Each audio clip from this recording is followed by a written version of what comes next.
Здравствуйте. Когда дело касается основных этапов дрессировки собак, то требовательная нагрузка стоит особняком, ввиду того, что является самым сложным разделом в раскрытии потенциала собаки. И это не мудрено, ведь этот этап предусматривает механическое воздействие на собаку. При этом высшей степенью мастерства дрессировщика является то, что в финале своей работы он должен получить безупречно управляемую собаку и при этом не нарушить ее внутренний мир. Для объективного понимания сути требовательной нагрузки я проведу краткий исторический анализ дрессировки собак, который говорит о том, что у ее истоков стояли методы, основанные на причинении физической боли собаке. Ввиду этого человек придумывал различные инструменты для их реализации.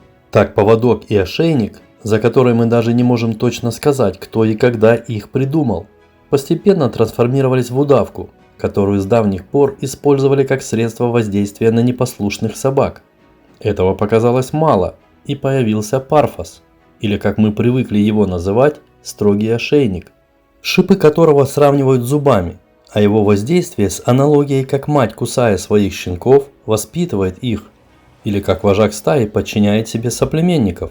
Кроме этих приспособлений, с давних времен человек использовал хлысты и плети, да и некоторые модели намордников изобретались как средство, причиняющее боль. В начале 20 века Генри Стокер придумал намордник со специальной лямкой, которая в том случае, если собака хотела произвести укус, била ее по морде. Таким образом, собаку отучали кидаться на посторонних людей, домашний скот или на кошек и собак во время прогулки. Даже обычная рогатка и та стала инструментом для обучения отказу от нежелательных действий. Итак, кинология шаг за шагом дошла до использования электрических ошейников, вызывающих немало противоречий. Что же объединяет все эти приспособления? Давайте будем честными. Все они изобретались с одной лишь только целью – причинение физической боли собаке. Разговоры о том, что эти инструменты нужно аккуратно использовать и что в грамотных руках они безобидны, только лишь отговорки, чтобы завуалировать истину. Но мир кинологии постоянно думал и о том, как изобрести альтернативные, более гуманные методы воздействия на собаку. На это нам указывает и теория профессора Фредерика Скиннера, с которой мир ознакомился еще в 30-х годах 20 века, и так называемая методика дисков, которую придумал английский дрессировщик и зоопсихолог Джон Фишер. Но тем не менее, прежде чем служебное собаководство дошло до понимания, как добиться безупречного послушания, собакам пришлось на себе испытать всю боль и страдания методик подавления различных авторов. Одним из них является немецкий дрессировщик Конрад Мост. Он один из тех, кто стоял у истоков кинологии армии и полиции и разработал различные принудительные методики, среди которых самой популярной является использование метательной цепи. Эта методика очень проста. За любое непослушание в собаку кидали металлическую цепь, при этом не подавая ни единой команды. Первый бросок был максимально сильным, чтобы собака сразу же могла понять всю серьезность намерений человека. В последующем цепь кидали рядом с собакой, в знак напоминания о физической боли. Таким образом, собаки внушали страх перед своим владельцем и прививали специфическую модель поведения, суть которой я раскрою в этом видео. На таком же принципе строились все методики подавления, с той лишь разницей, что применялось другое приспособление для причинения боли собаке. Большой вклад в развитие дрессировки собак внес ученик Конрада Моста, немецкий военный кинолог Карл Шпиц. Благодаря ему мы можем увидеть множество видеоматериалов, на которых отображены методы дрессировки той эпохи. Все дело в том, что Карл Шпиц эмигрировал в Америку и владел школой дрессировки собак в Голливуде. Он неоднократно готовил собак к съемкам в фильмах, среди которых знаменитые «Зов предков», «Волшебник страны Оз», а также снимал различные пособия по дрессировке. И благодаря этому мы можем увидеть, что методики подавления – это давняя беда служебного собаководства и проклятие для братьев наших меньших. Но изучая старые книги в последовательности исторических событий, по мере приближения к нашим временам можно отметить, что кинологи один за другим отказываются от методов подавления. Первая и основная причина – это то, что они совершенно не работают на практике, а только лишь создают иллюзию работы, и доказать это не составит никакого труда. У каждой из этих методик свое орудие казни.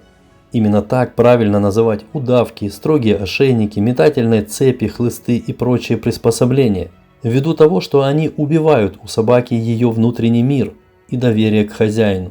Но авторы этих методик объясняли свои принципы тем, что в дикой природе, внутри своей стаи, звери общаются языком действий, и ввиду этого человек, приняв в свою семью собаку, должен ее воспитывать по такой же аналогии. Но уже на этом моменте возникают подозрения к данной позиции, ведь вожак – это дикий зверь, и он вообще не думает о психике и здоровье своих соплеменников. Его задача запугать их и подчинить своей воле. Поэтому он и решает все вопросы, причиняя физическую боль. Ну а человеку на то и дана голова, чтобы объяснить собаке все по-нормальному, без ущерба для ее внутреннего мира, а не строить из себя вожака стаи и спускаться на уровень общения диких зверей. Почему же в те времена методики с причинением физической боли были так популярны? Основной магнит – это то, что они якобы позволяют за одно-два занятия решить все проблемы. Но если бы это было так, то в наше время их использовали бы все профессиональные дрессировщики, спортсмены или кинологи различных ведомств. Но по факту, во второй половине 20 века все эти методики выбрасывают на свалку истории. Поэтому если вы решили воспитывать вашего питомца самостоятельно, и вам в руки попала книга с методиками подавления, то обязательно вникните досконально в их суть. И если после того, как вы узнаете, на что именно направлены эти методики, вы все же остановите на них свой выбор, то по крайней мере он будет сознательным. Ну а это видео поможет вам во всем разобраться. Итак, все методики подавления построены на том, что при первой же попытке собаки сделать какое-либо нежелательное действие, хозяин, не произнося ни единого слова, должен ее пресечь. Сделать рывок поводком или кинуть в собаку каким-либо предметом или потянуть за удавку, и собака сразу же прекратит ненужное действие. И по факту собака реагирует именно так, с одним лишь только «но». Я задам вам вопрос. Как вы думаете, после физического воздействия собака понимает, за что именно ей причинили боль? Перед тем, как ответить на этот вопрос, представьте ситуацию, что вы идете с другом в парке и молча наслаждаетесь окружающим миром. И тут ни с того ни с сего ваш друг бьет вас. Не успели вы отойти от первого удара, как прилетает второй. И тут я задаю вам вопрос, аналогичный первому. Вы поймете на 100%, за что именно ваш друг бьет вас? Конечно же нет. В первые секунды вы будете в шоке. Пока он вам не объяснит свое поведение, вы даже не догадаетесь, в чем причина его действий. Так если вы, обладающий большим интеллектом, не можете понять действий друга, то как собака может понять подобные действия хозяина? Никак. Собака не в состоянии осознать взаимосвязь издевательств хозяина со своими действиями. Это для вас многие из них являются нежелательными, но не для собаки. Она не понимает, что делает плохо тем, что тянет поводок или кидается на кошку. Для нее это обычное поведение. Почему же после причинения боли собаке многие владельцы думают, что собака выполняет их требования? Ответ очень простой. Они попали в сети обмана. Методики подавления не направлены на то, чтобы донести до собаки, что от нее требует хозяин. Цель этих методик при помощи болевого воздействия – запугать собаку, заставить бояться своего хозяина и тем самым снизить ее эмоциональный фон и активность, а в последующем привить устойчивую модель поведения медленного, подавленного существа, плетущегося на поводке за своим хозяином. Создатели таких методик в этом видели быстрое решение многих бытовых проблем. После удушения, ударов хлыстом или кидания различных предметов собака просто находится в стрессе, и ее совершенно не интересует весь окружающий мир. А тем более, если занятие проводит не сам хозяин, а приглашенный для этого специалист такого рода деятельности. В таком случае собака испытывает еще больший стресс. Она видит, что ее отдали в руки чужого человека, тот над ней издевается, а от хозяина в этот момент поддержки нет. Поэтому после причинения физической боли собака боится сделать любое действие, потому что не понимает, за что именно ей причиняют физическую боль. Всем своим видом она говорит об этом, но ее никто не слушает. Ей цинично указывают на ее место в стае. Ввиду этого Она принимает единственно возможное в этой ситуации решение – присмыкается перед своим мучителем. Дело в том, что в начале 20 века информации катастрофически не хватало, и неопытные владельцы, наблюдая со стороны, как пришедший специалист издевается над их собакой, думали, что так и надо. И я вам больше скажу, сами специалисты той эпохи думали так же. Они не сомневались, что именно так и надо решать поставленные задачи. Но самое интересное – это то, что всю эту экзекуцию можно было сократить до 1 минуты, в течение которой избить собаку до прогулки, и можно идти смело гулять. Она не то что поводок тянуть не будет и на собак кидаться, она будет бояться лишний раз в туалет сходить. Но по понятным причинам все делалось иначе. Минуту издевательств растягивали во времени, чтобы завернуть избиение в красивую обертку и объяснить владельцам, что именно так и надо внушить собаке уважение к хозяину. И неопытные владельцы были в восторге, что собака за несколько занятий менялась в корне. При этом у каждой собаки своя прочность на стрессовую ситуацию, и многих собак и бить особо не нужно. Как только чужой человек брал ее на поводок, она уже была в стрессе и шла как в воду опущенная. А вот сильную собаку нужно было помучить подольше. Но зачастую сильная собака, привыкнув к таким экзекуциям, потом включала обратное действие, и хозяевам все издевательства над ней возвращались в полной мере в виде укусов от своей же собственной собаки. Все дело в том, что любое принуждение вызывает у собаки оборонительную реакцию. Слабая собака уйдет в пассивную фазу, а причиняя боль сильной собаке, человек будет только провоцировать конфликт. И собака рано или поздно укусит его, даже несмотря на то, что это ее хозяин.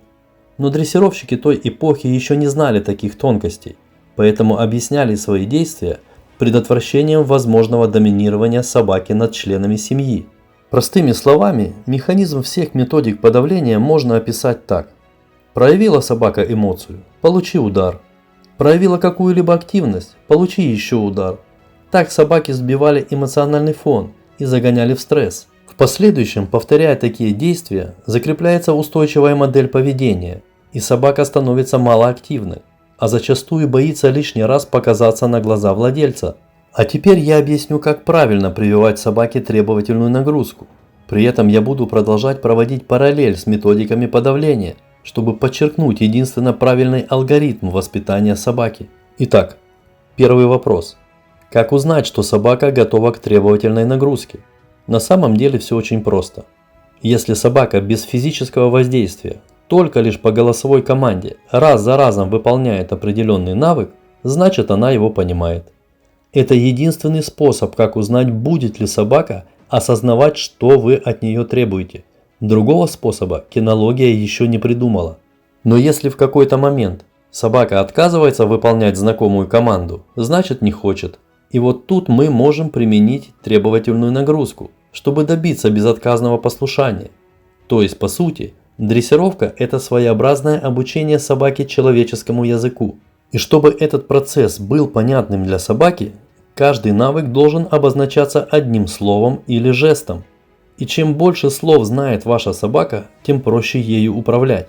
В таком случае вы общаетесь на одном языке, и собака четко понимает, что вы говорите. Поэтому одно из основных правил дрессировки говорит о том, что нельзя механически воздействовать на собаку до тех пор, пока на основе вкуса поощрительного метода она не поймет смысл слова, которое произносится при подаче команды. Если раньше времени перейти к требовательной нагрузке, то вы испортите взаимоотношения с собакой и не добьетесь желаемого результата. Сейчас я объясню корень всех заблуждений, связанных с применением методик подавления. К примеру, вы хотите при помощи строгого ошейника отучить собаку тянуть поводок. В таком случае вы молча, используя только язык действий, делаете рывок. И после того, как собака перестала тянуть, вы думаете, что она поняла ваши требования и осознанно прекратила нежелательное действие. Но собака в этот момент совершенно не понимает, что ей причинили боль из-за того, что она тянет поводок. Я уже объяснял, что после болевого ощущения у собаки просто произошла смена эмоций, и из-за боязни еще раз испытать боль она снизила свою активность. Но знаете, что самое интересное? Даже если вы перед рывком будете давать голосовую команду, к примеру, «не тяни», это ничего не поменяет. Собака все равно не поймет, за что вы ей причиняете боль. И мои слова можно с легкостью проверить. Если вы думаете, что вышеуказанным методом вы обучили собаку не тянуть поводок, то наденьте на нее обычный ошейник, пристегните к нему поводок и дайте его другому человеку, а сами уходите от собаки. Пройдя 30-40 шагов, не прекращая движения, позовите собаку. И когда она потянет за поводок, дайте ей спокойным тоном голосовую команду «не тяни». И если ваша собака пойдет за вами на провисшем поводке, значит она понимает, что именно вы от нее хотите. А если нет, то вы стали жертвой иллюзий. Такой эксперимент я проводил очень много раз на разных дрессировочных площадках, объясняя, как собака может понять то, что от нее требует человек. Во время таких экспериментов ни одна собака, которую обучали методами подавления, не понимала, что от нее требует хозяин. И все дело в том, что для того, чтобы собака смогла понять смысл рывка, он должен нести в себе посыл для выполнения только лишь одного конкретного действия. То есть, рывок должен стать отдельно взятой механической командой, такой же, как отдельно взятый жест или подача голосом. Но это возможно только в том случае, когда вы собаке с первых же занятий даете понять, что после рывка поводком она должна сделать только лишь один определенный навык. К примеру, оставить все дела и подойти к вам. И все. Больше никаких ассоциаций с рывком поводка у собаки не должно быть. И только лишь в таком случае рывок поводком будет давать собаке четкую и понятную команду. Но на практике вы используете рывок в разных случаях, чтобы отучить собаку тянуть поводок и чтобы она не брала корм с земли и не кидалась на мимо проходящих собак. Ввиду этого рывок поводком для вашей собаки – это просто действие, вызывающее дискомфорт. Сильный рывок причиняет боль, а слабый напоминает о ней. Но для вашей собаки это размытый сигнал, не привязанный к выполнению какого-либо конкретного действия. Ввиду этого практически все сталкиваются с тем, что день ото дня дергают собаку, а она как тянула поводок, так и тянет, даже несмотря на то, что перед рывком ей давали голосовую команду. И такие моменты – яркое подтверждение, что никакого языка действий собака не понимает. Во всех случаях, когда вы используете рывок, у собаки одна и та же реакция – снизить свою активность. Именно поэтому в дрессировке рывок поводком, как в принципе и любой инструмент, причиняющий боль, может служить только лишь как вспомогательный инструмент и не более того. Поэтому если на первом же занятии ваша собака перестала тянуть поводок, после того как вы кинули в нее строгий ошейник или подвесили на удавку, при этом еще и делая это молча, то это означает только одно. Ваша собака просто боится проявлять активность и ведет себя подавленно, находясь в стрессе, но понять причину ваших действий она не в состоянии, как бы вам этого не хотелось. Да, несомненно, рывок используется в контрастном методе, и в качестве вспомогательного инструмента с его помощью можно собаку обучить определенным командам. Но это будут примитивные навыки, и по мере повышения их сложности контрастный метод будет бесполезен. И к тому же огромный опыт кинологии в использовании контрастного метода говорит о том, что он снижает мотивацию собаки в работе. Именно поэтому служебное собаководство отказалось от методов подавления, оставив болевое воздействие только для обучения навыкам без присутствия владельца. К примеру, обучение не подбирать корм земли во время самостоятельной охраны объекта. В таком случае для эффективности применялись различные электрические приборы. Также и при обучении собак поиску мин. Есть различные упражнения, где используется электрический разряд, но все они исключают присутствие проводника, чтобы причинение боли у собаки ассоциировалось только с опасным объектом. Понимаете, в чем суть?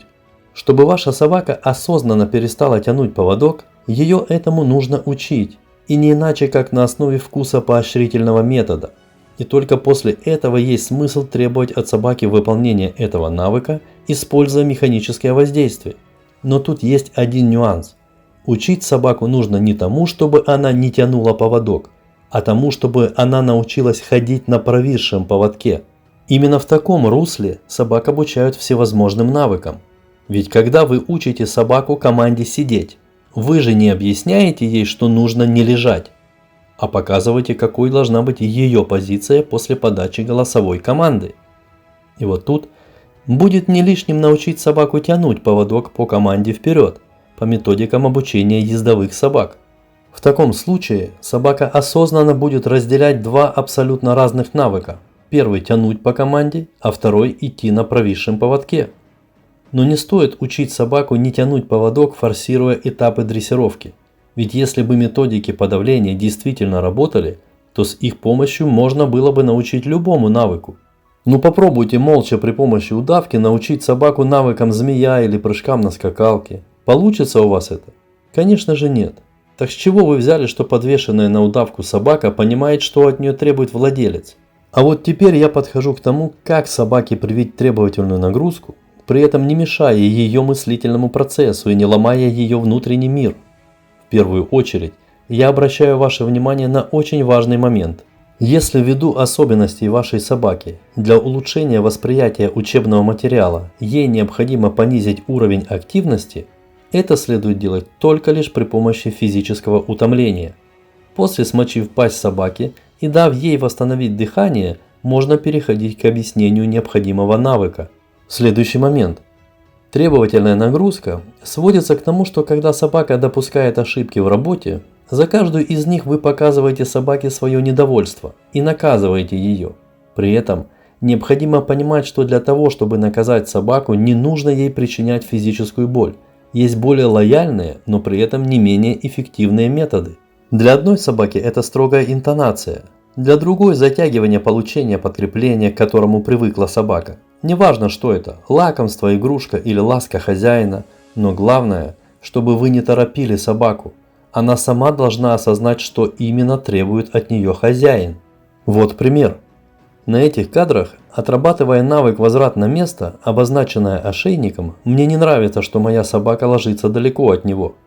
И чтобы объяснить собаке этот нюанс, я его выделяю в отдельную команду, при помощи вкусопоощрительного метода, обозначая ее словом «подвинься». И если собака понимает смысл этого слова, но при этом ложится некорректно, то я имею право применить требовательную нагрузку. Но чтобы не торопить собаку, после каждой некорректной укладки мне придется немного побегать, чтобы показать свое недовольство. При этом каждое свое приближение к собаке я сопровождаю только лишь требовательной интонацией, без какого-либо механического воздействия. Также, подходя к собаке, я каждый раз ее поглаживаю, даже несмотря на то, что она не выполняет мои требования. Тем самым я показываю свой дружелюбный настрой. И не переживайте, что собака поглаживание воспримет как похвалу за ошибку. Они являются для собаки размытым сигналом, а не четким подкреплением ее правильных действий. Поглаживание поддерживает общий дружеский фон занятий. По внутреннему состоянию собаки вы можете увидеть, что она мне доверяет полностью. И вот он результат. Реагируя на мои жесты и голосовые команды, собака отодвигается к ошейнику. Именно так и происходит привитие требовательной нагрузки. Буквально каждая мелочь, которую вы требуете от собаки, должна быть ей понятна. Но зачастую неопытные владельцы, сами не понимая того, запутывают своих собак неправильным обучением. И вместо того, чтобы тот нюанс, который требует от собаки, выделить в отдельную команду, начинают делать механическое воздействие. И тем самым только ломают мыслительный процесс собаки. Суть в том, что требовательная нагрузка – это этап, который показывает собаке, что вы от нее не отстанете, пока она не выполнит необходимый навык.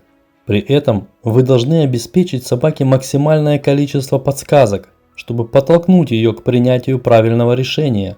Но главное – это то, что результат достигается не жестким обращением, а правильно выстроенным учебным процессом, разложенным на мелкие детали, где каждая обозначена отдельным словом. И при таком подходе и владелец, и собака будут получать удовольствие от своего общения, а результат будет максимально возможным.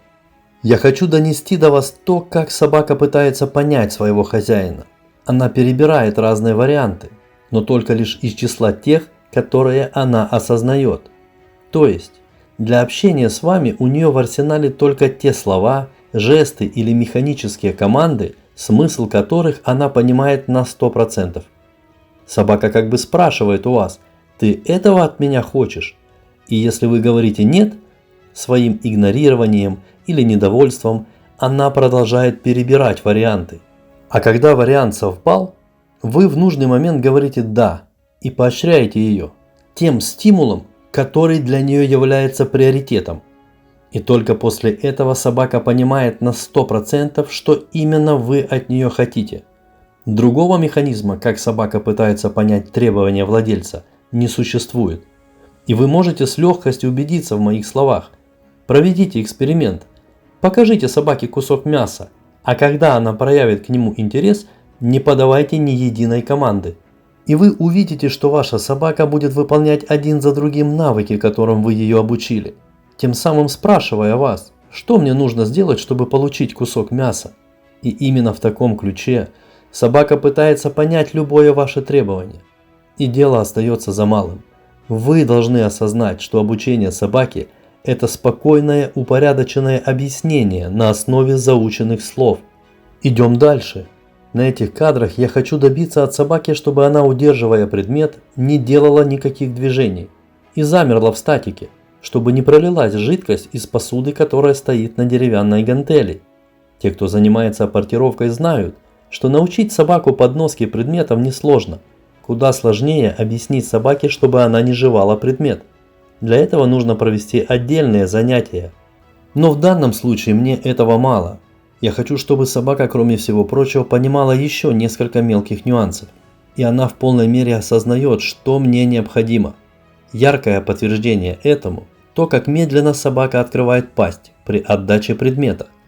Все эти кадры я показываю для того, чтобы подчеркнуть то, что собака может вникнуть в любые, даже самые мелкие детали учебного процесса. А если так, то уж такую мелочь, как не тянуть поводок или игнорировать мимо проходящих собак, она освоит с легкостью. Только объяснить ей это нужно нормально, по-человечески, не причиняя боль. И вот теперь я перехожу к основному посылу этого видео. На этих кадрах отображен главный секрет безупречного послушания. И звучит он так. Где внимание собаки, там и ее ум, и как следствие принятие правильного решения. Простыми словами говоря, для того, чтобы добиться от собаки беспрекословного послушания, необходимо взять контроль над ее вниманием, и все проблемы уйдут одна за одной. И тут я возвращаюсь к важности соблюдения последовательности этапов дрессировки. Я уже говорил о том, что вы не имеете права приступать к требовательной нагрузке до того, как собака досконально выучила навык на основе вкуса поощрительного метода. Но еще более важным является этап, когда вы работаете над концентрацией внимания собаки. Это отдельный раздел с массой специфических упражнений. В последующих видео я отдельно разъясню его содержание. Забегая вперед, скажу, что после прохождения этого этапа собаку больше всего будет интересовать ее владелец, а не весь окружающий мир. И при необходимости собака оставит все действия и будет смотреть на своего владельца как на самый важный раздражитель в ее жизни. Поэтому львиная доля всего времени процесса обучения тратится на отработку концентрации внимания. Впоследствии это позволит запускать механизм отказа от любых нежелательных действий. Самая распространенная ошибка при воспитании собаки заключается в попытках сразу же научить собаку отказаться от нежелательного действия. Но запомните очень важное правило. Пока максимально не привита концентрация внимания собаки на своем хозяине, нет никакого смысла включать требовательную нагрузку в другие навыки, так как механизм отказа от нежелательного действия обусловлен двумя следующими друг за другом составляющими. Вначале необходимо убрать внимание собаки с нежелательного объекта, а уже потом дать требовательную команду.